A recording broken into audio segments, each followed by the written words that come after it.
I chose the topic of preschool suspension and expulsion for my research. And I chose this for couple of important reasons. First of all, this has been a hot topic in the news nationally for the last 15 years, but it also is very much on my heart and mind since I work as an early learning coordinator in our district integrated preschool. We serve students who are on IEPs, qualify for ECAP, and typically developing peers. It has been beautiful to observe all students, 3 and 4-year-olds and some 5-year-olds working together as a community of learners. On a daily basis, we face challenging behaviors with our students, and I fully recognize that it takes a team approach to help figure out how to best serve these students. So the issue at hand is that preschoolers are expelled at a higher rate than students in our K-12 system. And it's interesting because students that are in that situation really can find themselves on a trajectory to prison, and they call it the preschool to prison pipeline. And it's very interesting to note that students who are suspended are 3 times more likely to be in contact with this justice system in the future. These students face social and emotional and academic trauma, and many never recover from the experiences they faced as preschoolers. Did you know that the private child care providers expel children at more than 4 times the rate of public preschool or Head Start programs? Additionally, African Americans make up 18% of public school preschool enrollment, but they represent 48% of preschoolers suspended more than once. Students with disabilities are also suspended at higher rates. And what we know is that preschool classrooms that have access to behavioral consultation services have significantly lower expulsion rates. So this graph really points out that the disparities and between the different races and ethnicities. And if you notice, the purple is our Black or African American students, and the overall enrollment of them in preschool is at the 18% level. However, when you move over to this slide over, or the other part of the graph, you notice that out-of-school suspensions it's at a rate of 42%, and multiple suspensions for those students is at 48%, which is huge. When you look at other ethnicities, it's way lower, like the Asian populations or Native Hawaiian or other Pacific Islanders. So there really is a disparity between our other students as compared to the Black or African American students. So there's huge concerns over equity for them, access to preschool, and their civil rights as well, because there's long-term consequences for our students. And as I stated before, it can put them on a trajectory of failing in school or even being incarcerated. So in 2005, Yale actually led the first national study on preschool expulsion. And what they discovered is, again, that our little ones are being exposed or expelled from school far more than the students in the K-12 system. And predominantly, the African American students are the ones that are actually being pushed out more than others. So then in that whole time period, from 2005 to 2014, there were a variety of pieces of legislature that came into play in different states, but none of them took effect on a national level where all states embrace this idea of eliminating expulsion and suspensions in their schools. So in 2014, the U.S. Department of Education released some federal data indicating that little had changed. In all of that time, what they're basically were saying is that the stark racial disparities in preschool that we saw in 2005 continued onward. Now, in 2016, the U.S. Department of Health and Human Services and the U.S. Department of Education put a joint policy statement together. And they did this, and the reasoning behind it was to try to support families, early childhood programs, and states by providing recommendations to them on how to prevent and limit expulsion and suspensions. And the idea here in this policy was that let's raise awareness about this. Let's make sure that everybody across the nation is fully aware of what's going on in these early childhood settings. Let's make sure that the issues of racial and ethnic disparities are really providing negative outcomes for our students in those early years. The joint policy provided recommendations on policies and procedures that would limit bias and discrimination that's happening in our schools. They recommended setting goals and monitoring progress in preventing or limiting entirely expulsion and suspension practices in early childhood settings. And additionally, this policy talked about that there's more work with training and professional development for the workforce to be able to help them in dealing with all of the different students that come to them with adverse issues or childhood trauma that is causing them to act out. So they were trying to put forth some solutions, some interventions, and talk about positive behavior prevention methods so that some of these issues could be resolved. And what we see is that between 2015 and 2018, the rate of suspensions and expulsions has decreased, but it continues to be an issue of racial disparity, and we still have much work in this arena. So in the news, currently, I put some of the different findings that I found, some of the articles that I found. Kicking kids out of preschool is damaging, experts say. So why is it still happening? And what they're finding is that there has been a lack of funding to train teachers and educators to engage with students in new and exciting ways. Lack of consistency in policies, procedures, and solutions, and the communication on a national level and putting those expectations in place is still not fully actualized.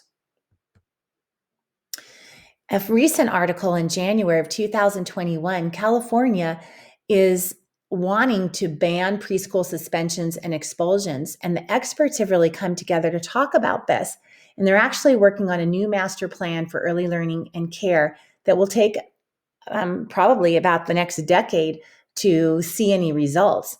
But their goal is, again, to begin to track the data on expulsions and suspensions, to begin to train staff on implicit bias and early childhood mental health issues and how to deal with them, give them some tools, I call it, for their tool boxes, provide smaller class sizes, and really help the teachers to pay attention to their own wellness as well, so that they can advocate for their students and be able to work with them in better ways and more positive ways.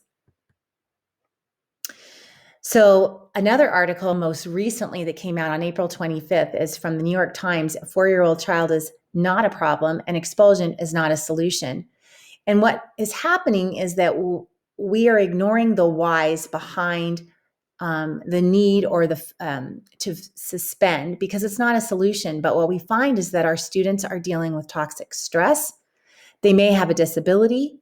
There might be they might lack the ability to communicate because of being language deprived or on the autism spectrum. There might be issues of mental health or just family trauma. And this article was interesting because it really dealt with some of the issues that we're finding because of COVID. So very interesting that even after 15 years or so, we're still faced with these issues. Recently, in 2019, there was a national conference of the state legislatures, and they came together really to look at and make recommendations for school discipline in preschool through grade 3. So again, some recommendations would be to set benchmarks to reduce the suspensions and expulsion rates that are happening in states, in districts, in communities, and then put in place some multi-tiered systems of support. So the state action would be really what is the P3 discipline legislation? So really instituting that at the state level and then having that trickle down hopefully to districts. And then support the use of PBIS, which is the positive behavior intervention systems, more work around SEL, which is the social emotional needs of our students, and then really looking at really advocating for justice for different racial ethnicities. And at the federal level, they were advocating for Every Student Succeeds Act, which is that ESSA Act, and really trying to put in place what is needed to help support all of our students so they can be successful, as well as putting in place Safe and Healthy Schools programs, which would be a Title IV program as well, and advocating for that. And then coming up with joint policies that are going to help make this come about. And as well, collecting civil rights data so that they can really see, are the disparities decreasing as well in different groups, such as our African American population. NIAC came together as well, and this was really actually uplifting to hear. They came together, and it's called Standing Together Against Suspension and Expulsion in Early Childhood, to come up with a joint policy statement and resources. And what was impressive is that 30 different organizations created a joint policy statement on the expulsion and suspension of preschool students. And the goal, again, of this policy is to begin to push the numbers to 0 for preschoolers being suspended, provide support and resources to states and districts and organizations to help them in this arena. And then in 2019, the Children's Equity Project came about, and some of the solutions that they came up with were definitely in the arena of policy needing to be changed. And so they gave some specifics for Congress and asking them to pass legislation to end corporal punishment, seclusion, and exclusionary practices, discipline practices in our young children, and to put some federal funding forth to make this happen. They also want to eliminate the 10-day suspension allowance for children with disabilities, which goes so much against our Children's with Disabilities Act, and increase the funding for mental health interventions and personnel, prioritize child mental health and positive social climate over the punitive discipline policies that have been in place. So if Congress does this, then federal agencies should also begin to put in place some of the funding that is needed, as well, reinstate guidance to discourage the use of exclusionary discipline and address racial disparities, and require states to report their use of harsh discipline and its disproportionate application in childcare. So then the trickle-down effect of the states would be to, again, put those, prohibit those actions from taking place in their states, invest in data systems and professional development, and really develop that infrastructure to receive, investigate, and act on parent complaints in respect to this as well. And then if it comes from Congress to the federal agencies, to the states, then hopefully districts can begin to put in play banning their harsh discipline policies, even in states where it remains legal, and ensure that young children never have negative interactions with school resource officers or inappropriate restraint, handcuffing, or arresting policies. And then invest again in systems of training, coaching, and evaluating.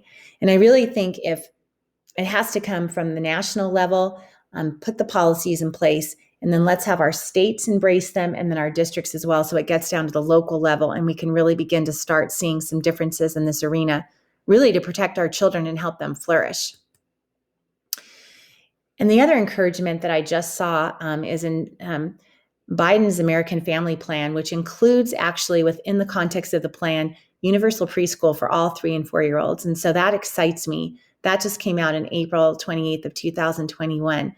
So that gives us some hope to think on the national level that there might be more funding put forth to states to have universal preschool for all, which really could make the difference in helping all of our students get prepared to enter the K-12 system. And they would be prepared not only cognitively, physically, but also emotionally as well. So to conclude, Maya Angelou once said, "Do the best you can until you can do better. Then when you know better, do better." And there's so much research out there on how we can do better so that we can eliminate in our in our nation the expulsion and suspension of preschool students. And I think that the research just points to what are the best developmentally appropriate practices for our students. And it's going to take, definitely, as I stated at the beginning, a team approach to make this happen. But I feel like we can make this happen, and it is a moral imperative for us to do so. And my final slide contains my references that I consulted for this work today. So thank you very much.